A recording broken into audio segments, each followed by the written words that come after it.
barakallahu fikum. Tentu kepekaan yang ada pada anak kita dalam bertindak mungkin secara empati ketika kemudian bisa memahami kawannya, ya, bisa mengerti apa yang kemudian sedang dirasakan oleh orang lain, ya, kemudian bisa bertindak yang tepat menghadapi situasi-situasi tertentu.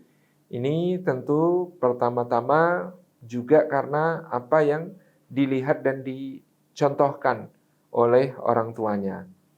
Jadi ketika kita kemudian juga berusaha peka kepada apa yang kemudian dirasakan oleh anak, ya, termasuk peka itu ada orang tua yang kemudian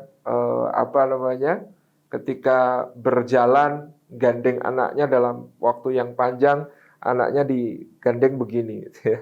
Maka hendaknya orang tua peka bahwa digandeng terus begini ini juga sakit, gitu ya, nggak enak.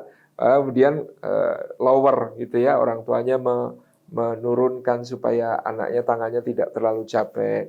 Ketika berbicara dengan anak, kita mencontohkan untuk berdiri pada posisi yang sejajar ya dengan anak, gitu ya, tidak orang tuanya di atas, anaknya di bawah, gitu ya. Tapi ketika berbicara dengan anak seperti yang dicontohkan Rasulullah juga, itu dengan wajah berhadap-hadapan, gitu ya. Kemudian memperhatikan bahwa dia memerlukan kita, ya. Jangan sampai kalau manggil kita lebih dari 3 kali kita masih sibuk pakai HP kita, gitu ya. Kemudian nengok pun hanya